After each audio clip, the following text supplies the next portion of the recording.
wasn't originally going to do a review for this movie because I already knew what to expect.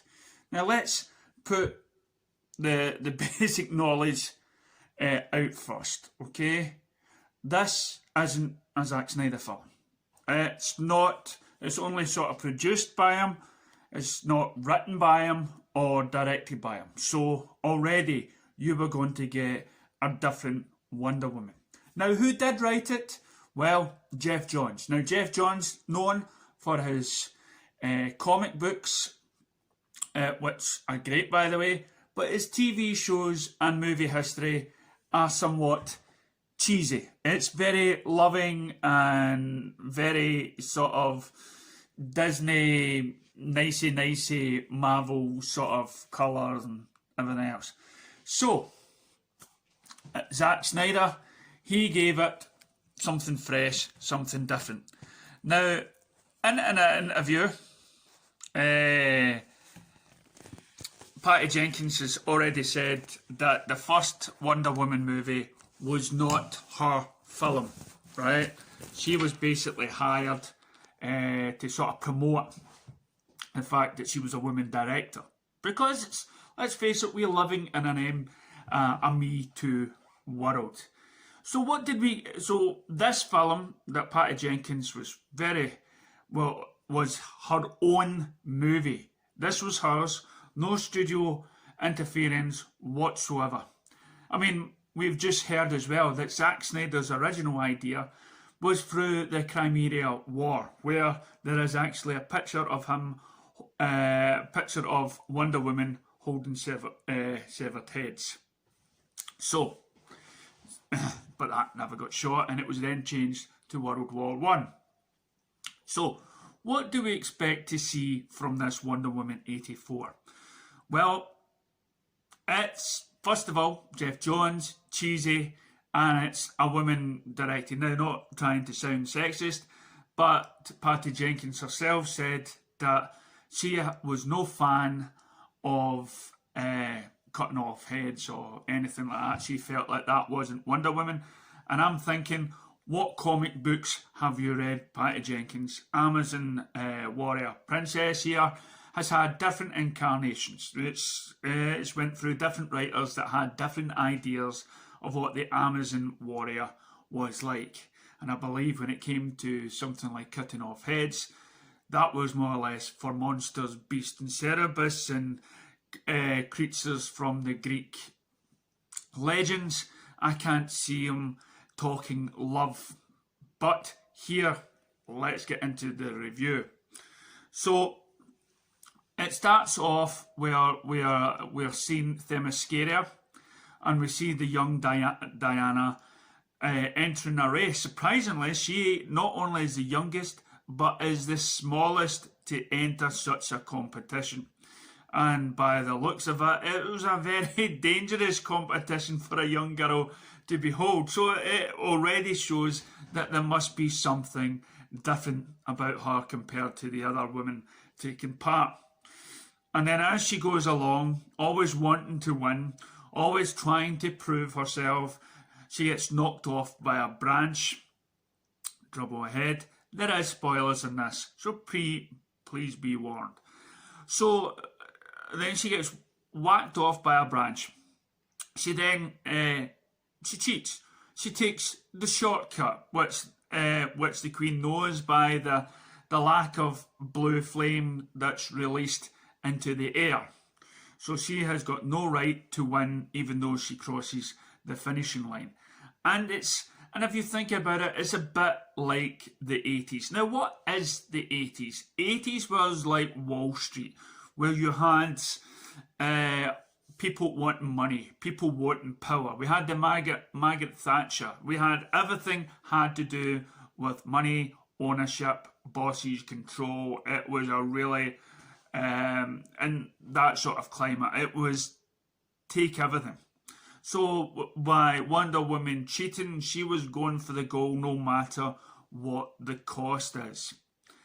And then she learns her wee childhood lesson and trying to come to terms with losing something.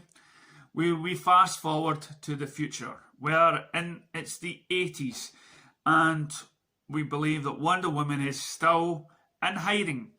She wears her superhero, the Wonder Woman outfit under her clothes, and she's ready to kick butt if need be. We first see her really let loose in a supermarket. Not a supermarket, sorry, a sort of shopping centre. And with the halo coming off, and she throws it, she throws her headband, it knocks off all the cameras, as they say, we do not know. And they make an issue of the world not knowing Wonder Woman. Like, as they say, in BVS, Bruce Wayne had, Justice League, Bruce Wayne had said to her, well, where have you been? You know, you've been around since World War One. Why have you not done anything? Why have you stayed in hiding? And then later on we find that she's not only is she not ready to take part in embracing the superhero lineage of being known, is that she still has feelings for Trevor, the man that she lost during World War One. She doesn't have all that much faith in her. And to be honest, after watching it and after now thinking about it, I'm still unclear of why she didn't just let the world know of her. Well, maybe you can answer that in the comments. But for this time, we can be assured that she isn't ready to be known. And she may never be ready until Superman comes on the scene and it inspires them to create the Justice League. So as the film transcends, we see that there's a magic stone that is possible to grant wishes. But this is no ordinary stone, it's a stone that it's from the gods, which also, you know, you wish for something, it has to take something in return. So for her wish, it was Steve Trevor, and what she got in return was she had to lose her powers slowly. Now, Cheetah, who was great, the actress who played Cheetah was fantastic, but in the comics, it really showed that Cheetah's claws could really harm Wonder Woman. It could actually cut her quite a bit. And again, in the 80s, it's been that unknown woman that's been, it's not of a strong character, and she wants to be noticed, she wants to be adored like Wonder Woman. It's the 80s. It's so, look at them getting all the fame and fortune. I want this, I want that. It's all about the sort of greed thing. So what transcends after that is people's wishes starts to come true, and we see the slow change in the characters. Now, going back to the supermarket, going back to the shopping centre, for me, even though it was the composer that done BVS and Man of Steel, for me, he let me down for the music score in this. I found the whole shopping centre very cheesy. But again, we got to ask, who is this for? Is it for the adults or is it for the kids? Now, if this was a Marvel film, it would probably pass or whatnot, but knowing that there's bias out there, people would still put it down. But I think from Wonder Woman, it came from Justice League and BVS and Zack Snyder's world. That's the Wonder Woman that we want. And in this, she no longer carries a sword, just the lasso. And as the film goes on, she realises that she has the ability to somehow glide through the air, not fly. And I repeat, she is not flying, she's using the wind currents. Well, she is a skinny lassie, and she's probably not much weight to her. But again, she is the daughter of Zeus and must have some sort of power. So anyway, but again, all this is homaging to the comics or the cartoons. Hence, we get the introduction to the invisible plane.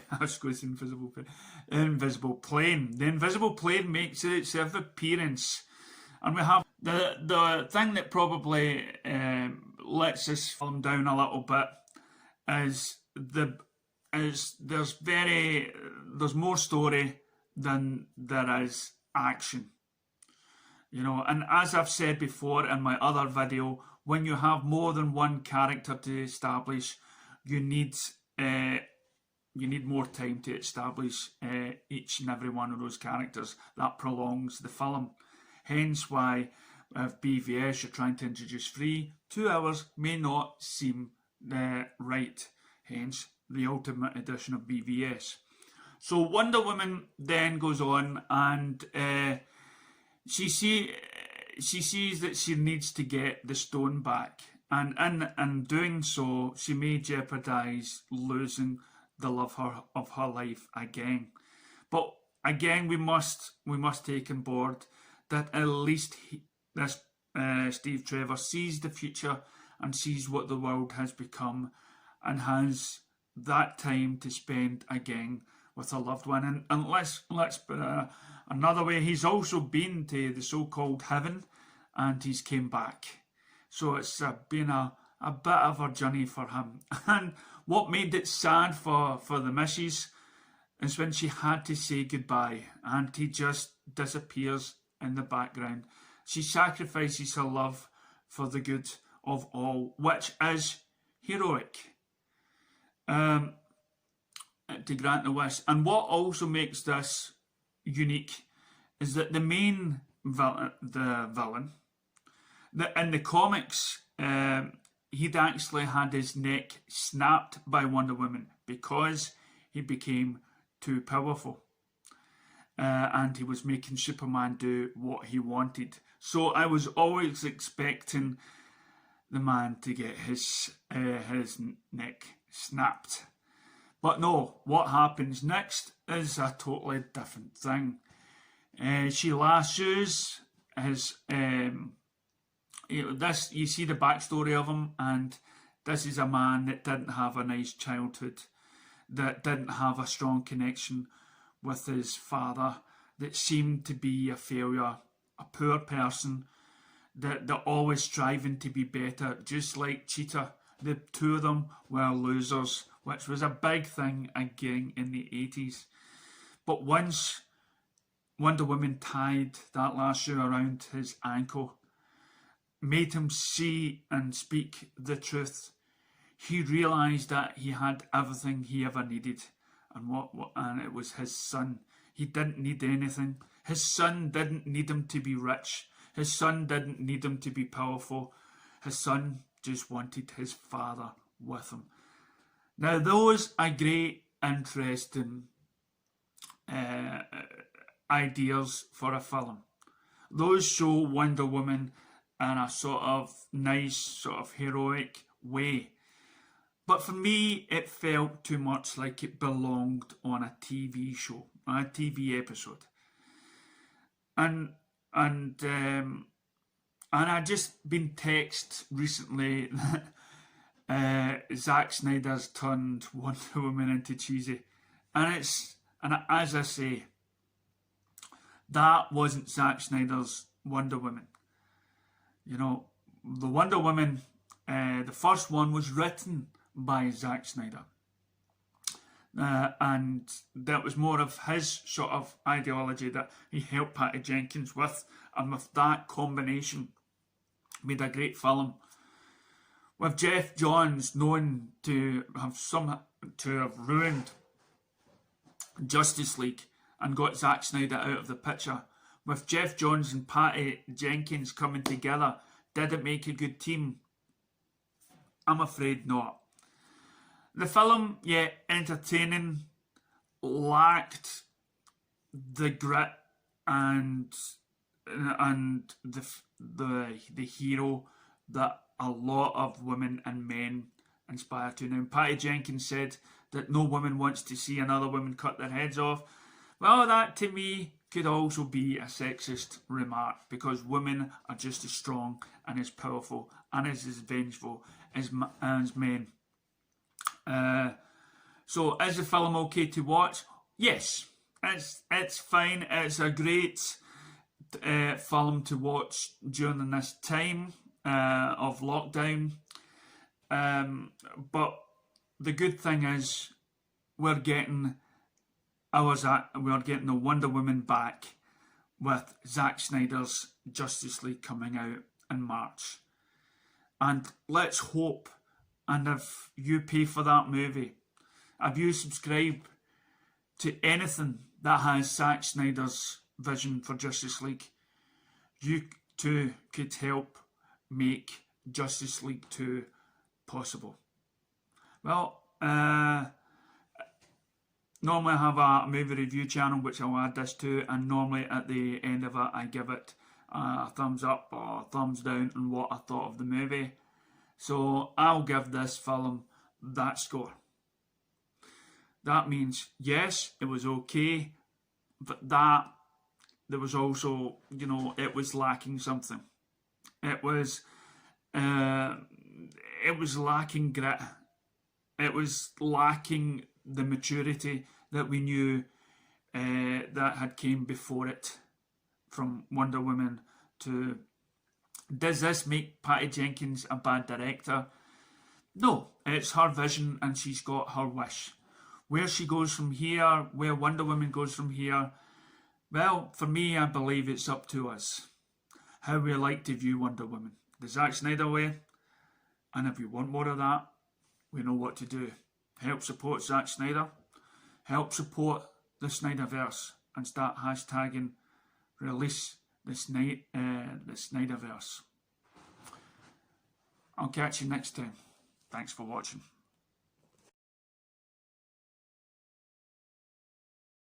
Did you spot the original Wonder Woman at the end, who is actually the first goddess that you've seen with the yellow suit? Did you spot her, Linda Carter? Catch you next time.